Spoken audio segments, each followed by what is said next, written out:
Shalom, shalom. First off, I'd like to give all praise to calleth Yahawah double honors to the apostles of GMS, double honors to the Connecticut elders of GMS, our big brothers.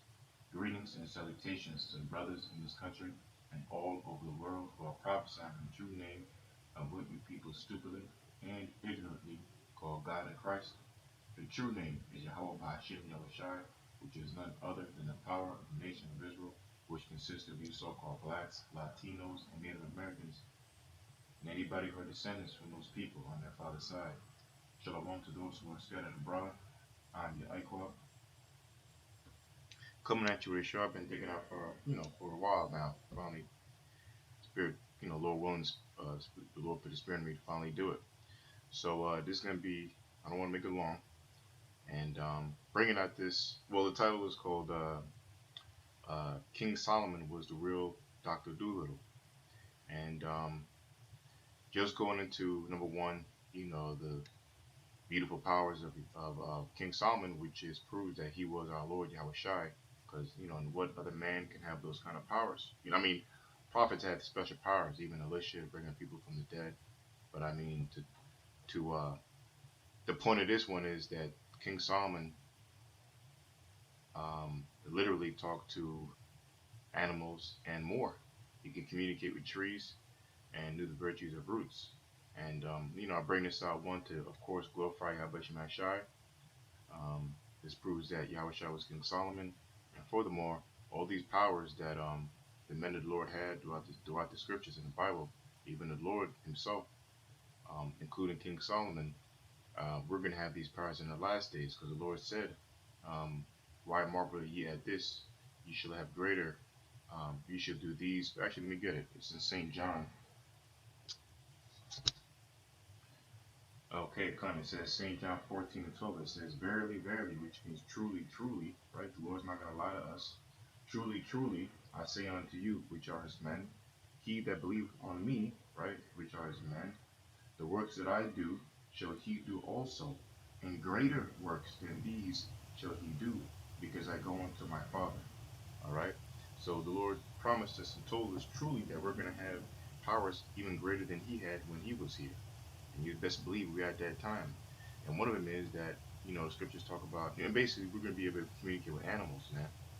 Animals, trees, and whatever have you. Especially if the animals go sick.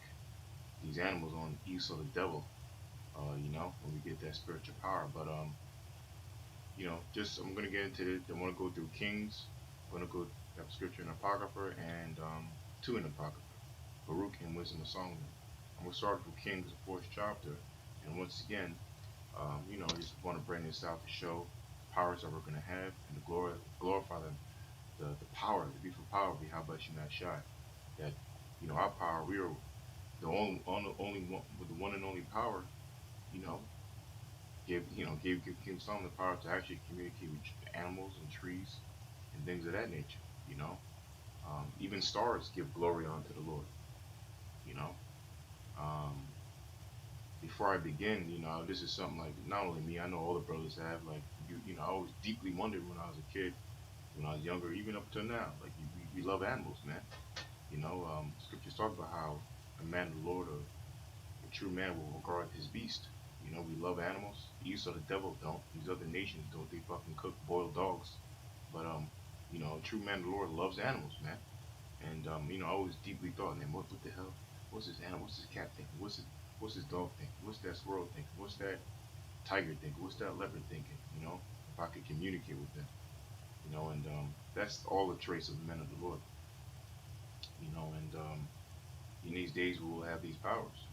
People think, just like the scriptures say, our children will be playing will have their hands in the cock's mouth, right? The cockatrice's mouth, playing with lions, playing with snakes, things of that nature. All right. I think I'm missing a point, but I think I pretty much got it. All right, so we'll go right into it. All right, this is First Kings. By the way, this is from, as you can see here, this site is I got this from. We're looking at is secret watcher, I think. Silentwatcher site, or It's a 4K autumn forest. Anyway, it reads First Kings chapter 4. Um, I'm gonna start from 26. Matter of fact, I'm gonna start from 22. Just read the whole thing about. Um, I'm gonna start from 25, 26, but I'm gonna go all the way to the end of the chapter. The points in like 31, 32. All right, First Kings chapter 4, verse 26. Now, if I'm starting from 22, it said, and Solomon provisions for one day was 30 measures of fine flour. You know what? I got to start from 20. I'll just read. And Judah and Israel were many, as a sand which is by the sea in the multitude, eating and drinking and making merry. And Solomon reigned over all kingdoms, from from from the river unto the land of the Philistines, and unto the border of Egypt. They brought presents and served Solomon all the days of his life.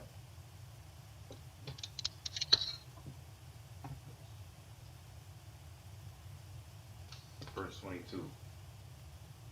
And Solomon's provisions for one day was 30 measures of fine flour, and 60 measures of meal, 10 fat oxen, and 20 oxen out of the pastures, and 100 sheep, besides parts and roebucks, and fallow deer, and fatted fowl. For he had dominion over all the region on this side the river, from Tiphsah even to Azah, over all the kings on this side the river. And he had peace on all sides round about him. And Judah and Israel dwelt safely, every man under his vine and under his fig tree, from Dan even to Beersheba, all the days of Solomon. And Solomon had 40,000 stalls of horses for his chariots, and 12,000 horsemen. Look at that, 12,000 horsemen, right? It says in those, 40,000 stalls of horses. It says, and those officers provided victuals for King Solomon, and for all that came unto King Solomon's table, every man in his month.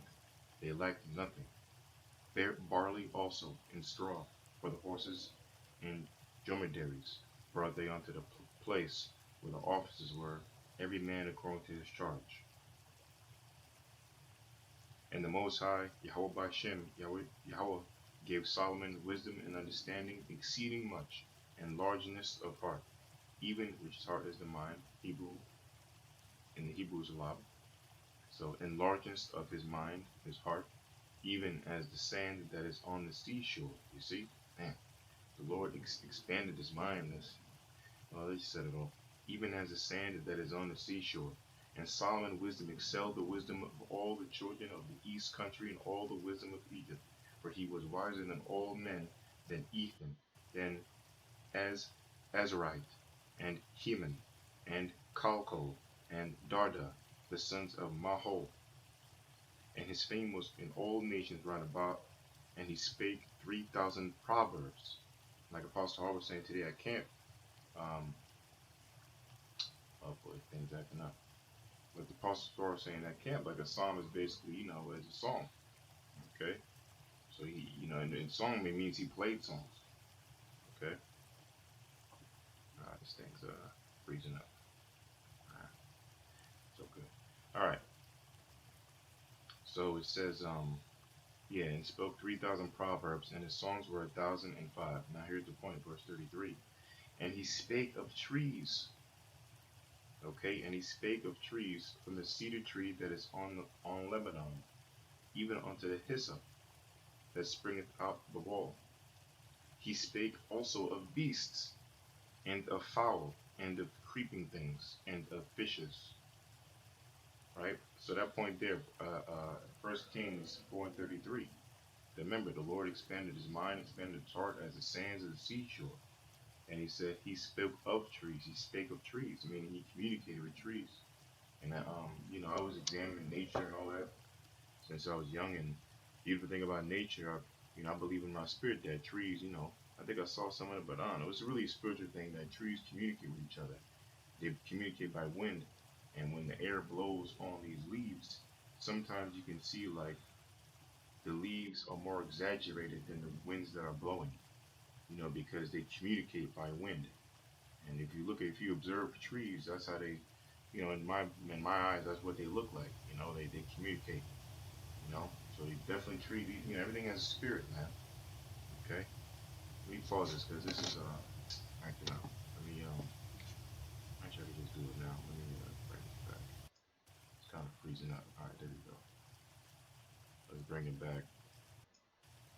It's pretty cool too. This site, 4K autumn forest, so relaxing, whatever. Anyway, right? So yeah, man. Okay. So let's read 33 again. He spoke of trees, from the cedar tree that is on Lebanon, even unto the hyssop that springeth out of the wall. So he knew every kind of tree. He spoke. He could communicate with them. He spoke also of beasts. Okay, so he could communicate with animals, beasts.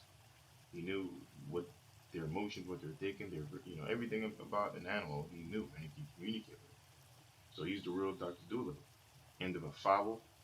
If he wanted a bird to come to him, he could just call a bird to him, or maybe communicate telepathically. Who knows? He could communicate with animals. He was the Lord.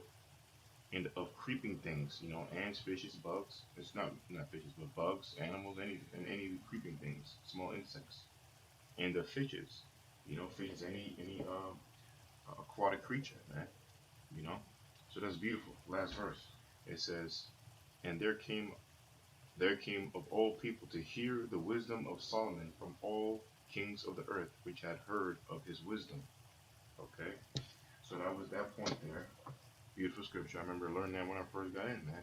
And at these times it's beautiful to bring out because remember we're gonna get these powers, like the Lord said. We're gonna do greater things. Especially sicking animals on the devil Esau. All right, we go next. We're gonna go to Wisdom of Solomon. We're gonna go to Wisdom of Solomon, chapter 7. Okay, another proof that the Lord talks about his great wisdom. But I was just gonna go to the point, but I might as well just start from one and just read. Well, you know what? I just want to get to the point though.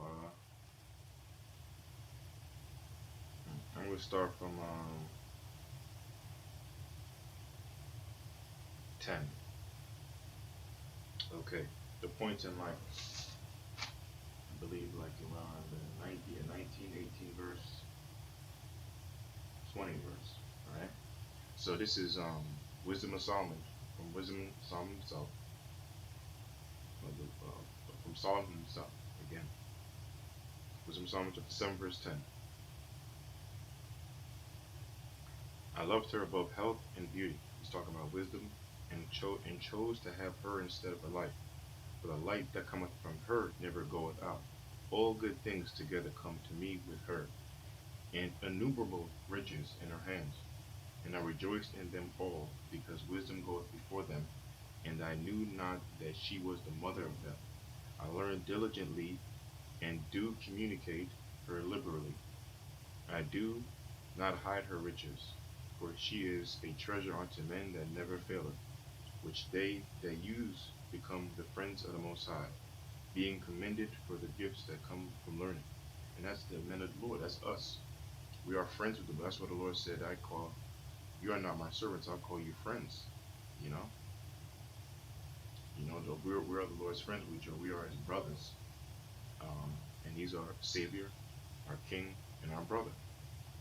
He's our deliverer, and He's our King, the Son, the first begotten of the Heavenly Father.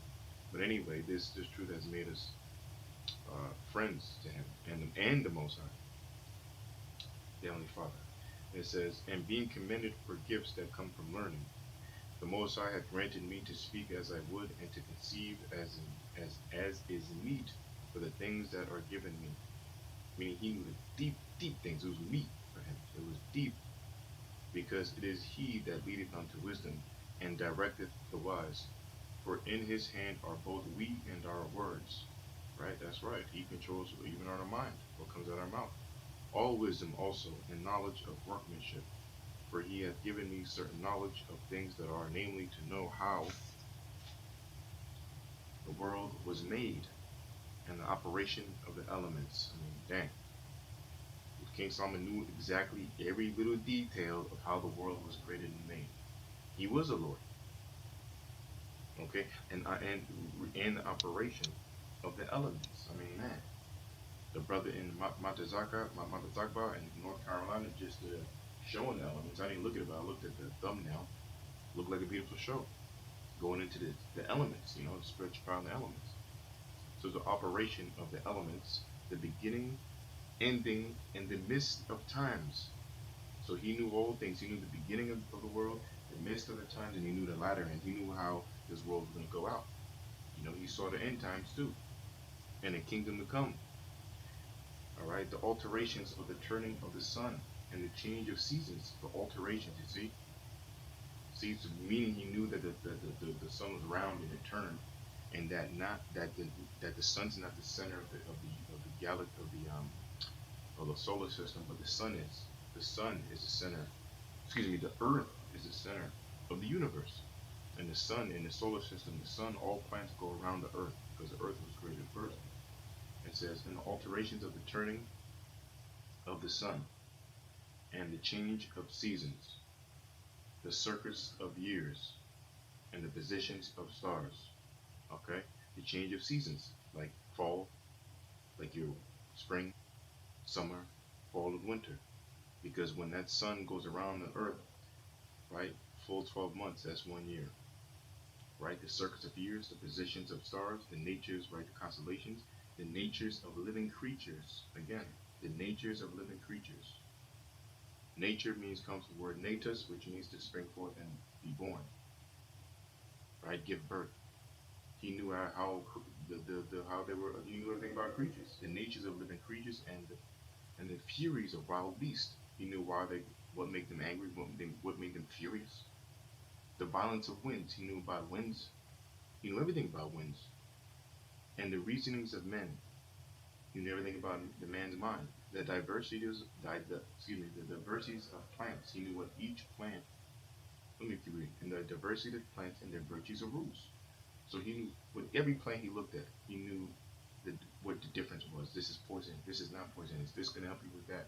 And virtue means moral excellence. So he knew the moral. He knew the potential of each plant he looked at.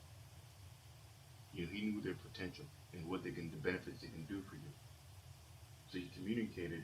He knew the furies of why he knew everything. Proves he's the Lord Yahawashi. It says, in all such things as are either secret or manifest, them I know. Okay, that says it all. Okay, for wisdom, which is the worker of all things, taught me, for in her is understanding spirit, holy, one only, manifold, subtle, lively, clear, undefiled, plain, not subject to hurt, loving the thing that is good, quick, which cannot be letted, ready to do good, kind to man, steadfast, sure, free from care, having all power, overseeing all things, and going through all understanding, pure and most subtle spirits. For wisdom is more moving than any motion. She passeth and goeth through all things by reason of her pureness. For she is the breath and the power of Yahweh, and the pure influence flowing from the glory of the Almighty. Therefore can no defiled thing fall unto her, for she is the brightness of the everlasting light, the unspotted mirror of power of Yahweh, and the image of his goodness. And being but one, she can do all things, and remaining in herself, she maketh all things new, and in all ages entering into holy souls, and making them friends of Yahweh Hashem Yahushai, and prophets. Okay, making them prophets. So if you're out there prophesying in the name of Yahweh Hashem Yahushai, then you got this wisdom. And this is only the beginning. When the Lord increases our power, we're going to be able to do all these things we just read of. This is what wisdom gives us, man. He makes us subtle spirits. This is given the whole thing I read. This is what wisdom is, man. It's a supporter, like a woman should be. That's why wisdom is called Sophia in Greek, or her, like the Lord, like King Solomon is referring to. Okay, her beauty is supposed to be help you, and with wisdom you can get all things, and ultimately be friends with Yahweh Shemashai.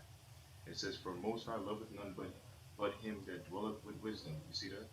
For she is more beautiful than the sun, and above all the order of the stars, being compared with the light, she is found before it. For after this cometh night, but vice shall not prevail against wisdom. Okay, it says, last script. I'm going to go to BARUCH, and we finish off there. to show you that even, I'm just going to go. Okay, this is Baruch. And even look at that. Remember I mentioned about the trees? Look at how these trees are moving. It's not even a really strong wind, but you can look at the tree, look at the leaves. They look swing a little bit, communication, you know. Okay, anyway, um, because I looked at it one time. One time I was looking at the trees and it was just like a little wind, and the branch is way more moving than it should have been. Okay. Anyway, Baruch chapter 3. I'm going to start from the points in 34, but I'm going to start in hmm, I'm going to start from 24. It says Baruch chapter 3 verse 24. The points in 34. I'm going to start from 24. O Israel, how great is the house of the Most High, and how large is the place of his possession. Great and hath none end. So great and hath none end, high and unmeasurable. There were giants. There were giants. There were the giants, famous from the beginning, that were of so great stature and so expert in war. Those did not the Lord choose, neither gave he the way of knowledge unto them. But they were destroyed because they had no wisdom, and perished through their own foolishness. Who hath gone up into heaven, and taken her, and brought her down from the clouds? Who hath gone over the sea, and found her, and will bring her for pure gold?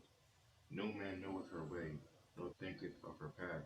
But he that knoweth all things knoweth her, and hath found her out of knoweth and hath found her out with understanding. He that he that prepared the earth forevermore hath filled it with the four-footed beast. He that sendeth forth light, and it goeth calleth it again, and obeyeth him with fear. I'll read that part again. But he that knoweth all things knoweth her, and hath found her out with his understanding. He that prepared the earth for evermore hath filled it with four-footed beasts. He that sendeth forth light, it goeth, calleth it again, and it obeyeth him with fear.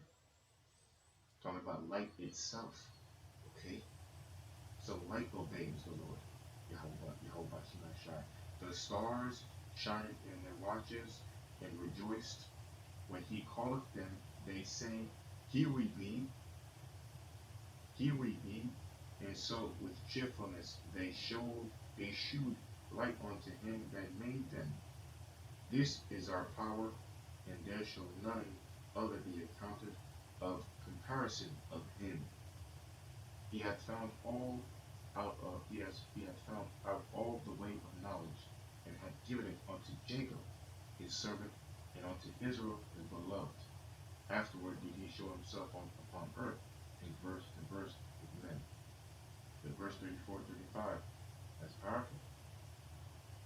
Okay, it said again the stars shined. He said they rejoiced, and when the Lord calls them, they say, Here we be. And they show their glory. I got one more I can start. If you go to Corinthians, the 15th chapter, it talks about the stars too. Corinthians chapter 15, verse 35. It says, But some men will say, How are the dead raised up? And with what body do they come? Thou fool, that which thou sowest is not quickened except it die. Which means we all gotta reach that time of death, to be quickened through the Spirit of the Holy, to really transform. And that which thou sowest not that body that shall be, but bear grain. It may chance of wheat or of some other grain, but the Most High giveth it a body, as it hath pleased him, and to every seed his own body. All flesh is not the same flesh, but there is one kind of a flesh of men, another flesh of beasts, and another flesh of fishes and other birds. There are also celestial bodies and bodies terrestrial, but the glory of the celestial is one, and the glory of the terrestrial is another. There is one glory of the sun, and another glory of the moon, and another glory of the stars. For one star differeth from another star in glory. So glory means really giving honor. You know what glorifies stars is the spirit of Yahweh Shai. You know, so every star, everything that's created has their own glory and glorifies, has a special way of glorifying itself onto Yahweh Shai. That's why the world's gonna get bigger. The plants and animals are gonna rejoice. We are gonna get bigger. Everything honors and is under the power, under even light itself is under the power of Yahweh Shai and gives its glory. Okay, that's why the Lord said he calls light, he calls the stars. It says, "Here we be," as beautiful, man. Okay, so I think that's it. That's all I got. Just wanted to show that, hey, man, King Solomon was Dr. Dolittle plus more. Okay, and that's what represents all the men of the Lord, starting with Yahweh Shemashai on to the first begotten, and to us, this is the powers that we're gonna get, man. Because we're one with nature. You know, we're one with nature. We are Yahshua, the princes of the power, and ultimately we are with the Lord and created the whole universe, including the world. All right. Um, so with that, I think that was it. So Lord willing, it was edifying, and all right. So Kalawal, Yahbashim Shai, Bahashim Dutch. Shalom to the apostles of GMS. Shalom to the Connecticut elders. Shalom to the brothers in this country and all over the world. Shalom.